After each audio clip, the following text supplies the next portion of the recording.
The Gatestone Institute, the U.S. UFO lies crumbling, deciphering the truth after decades of propaganda, how the U.S. narrative on alien technology is being deconstructed, the age-old question of whether we are alone in the universe has finally been answered. In a well-coordinated debunking campaign, several well-informed insiders have recently made public statements claiming that extraterrestrial aliens are real and have been visiting Earth for decades, clarified J.P. Shirk in his analysis at the Gatestone Institute. In mid-May, Stanford medicine professor Gary Nolan caused a stir during an innovation and investment conference organized by the SALT iConnections Leadership Forum when he bluntly stated that a small group of scientists has been working on alien technology for some time. In a 15-minute interview discussing this revelation, the host Alex Klokas managed to frame the testimony of Dr. Nolan with sober and reasonable questions, as if to guard against possible accusations of unscientific practices. Klokas first lays out Nolan's groundbreaking discoveries in immunology, virology, and cancer research, because Nolan is a doctor. He then goes through the professor's personal experience with people who work on reverse engineering programs of alien technology. And finally, Klokas offers Nolan an opportunity to describe to the audience his belief that the government's disclosure of alien life is likely imminent. NASA propaganda. Nolan's interview was given about a week before NASA's May 31st public meeting to discuss unidentified anomalous phenomena, UAPs, what we call UFOs, and the current categorization of the subject used to refer to occurrences once less formally understood as those that they involved UFOs and close encounters of various kinds with extraterrestrial beings. The latest one being in Las Vegas in the backyard of a family's residence. And 16, if you see the video before this one, 16 minutes of police footage, body cam footage, has been redacted, and we don't know why. Going back to this, although the government conference ended up disappointing some viewers because it left many questions hanging without providing definite answers, astrophysicist Dr. David Spergel made it clear that the panel's intention is to, quote, provide the scientific community with a roadmap, end quote, that could be used to further data collection and analysis. In many ways, the event was seen as a step towards making the secret investigation public.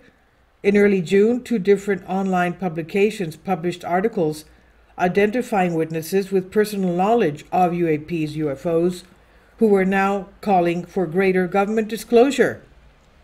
The anonymous sources, quote-unquote, in an era of journalism where reliance on anonymous sources has unfortunately become the norm, the use of the on-the-spot interviews and corroborated statements sets this report apart.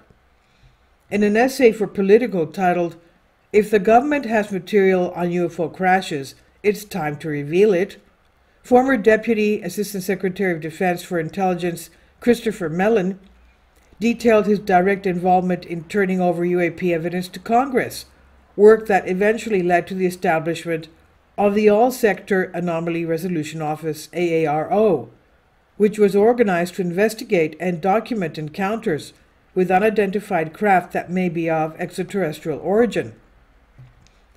Mellon described his efforts to draw public attention to the existence of recorded UAP incidents involving U.S. military personnel. Quote, but despite the revelations in government transparency about these sightings, he said, there is one thing that the Pentagon and the intelligence community have not addressed so far, and that is whether they have any direct contact with these objects, end quote. And he said if there is any truth to the persistent rumors that claim the government is secretly working to reverse engineer the technology, the extraterrestrial technology.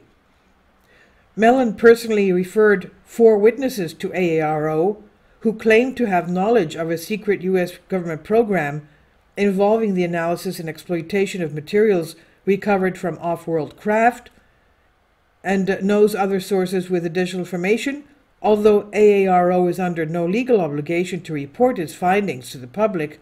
Mellon concluded that the public should know the truth. The Secret Services are talking.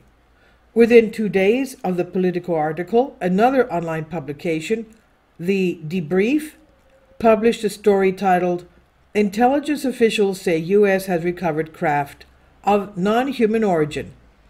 In their well-researched op-ed, reporters Leslie Keane and Ralph Blumenthal detailed the allegations of David Charles Grush, a former intelligence official turned whistleblower, he's the latest whistleblower, who has provided both Congress and the Community Inspector General intelligence extensive classified information about deeply secret programs in possession of intact and partially intact craft of non-human origin. Not only that, but he also said that they also have extraterrestrial bodies. Now, to examine. Now, again, one of the most impressive things about this revealed article is its focus on naming names and providing substantial evidence to support Grush's reputation. Journalists not only reject the use of anonymous sources, but also take care to emphasize the credibility of the sources they use. Retired Army Colonel Carl E. Nell, who worked with Grush as a member of the Unidentified Aerial Phenomena Task Force that was originally established under the Office of the Undersecretary of Defense for Intelligence and Security Services, before that investigation body reorganized into AARO, is quoted as describing Grush as above all suspicion. In other words, he's very credible. Reporters Keane and Blumenthal then dig up a performance evaluation from Deputy Chief of Staff for Intelligence Laura A. Potter, which describes Nell as an officer with the strongest possible moral compass. For his part, Nell fully agrees with Grush that for the last 80 years, secret programs have focused on reverse engineering technologies of unknown origin, and that at least some of these technologies of unknown origin are derived from non-human intelligence. He considers this conclusion indisputable. In other words, they are of extraterrestrial origin. Seeking corroboration of Grush's claims, reporters Keane and Blumenthal conducted an interview with a National Aeronautics and Space Administration, that's NASA, intelligence officer who specialized in UAP analysis and operates under the identity Jonathan Gray within the agency. For nearly a decade, he was the recipient of top secret information material related to the UFOs. He says bluntly, the phenomenon of non-human intelligence is real, and we are not alone. The credibility of the claims. Finally, it's worth noting that Grush is represented by attorney Charles McCullough III, who previously served as Intelligence Community's Inspector General. Given McCullough's familiarity with the murky world of espionage, the tortuous legal safeguards governing state secrets, and the tangle of criminal pitfalls that make legal disclosure akin to traversing a minefield in the dark, his decision to assist Grush as a legal informant lends further credence to his case. It's also true that by filing his whistleblower complaint, Grush puts himself at legal risk by formally certifying that his statements were made under penalty of perjury, quote-unquote. This is a lot to understand. After decades of government denials and claims of massive cover-up, suddenly an avalanche of UAP revelations hit the public all at once. We have whistleblowers, intelligence community agents, high-profile scientists, and members of Congress, all of whom are speaking out. In another era, Nolan's interview during a popular thought leader investment forum would have been enough to capture the nation's attention indefinitely.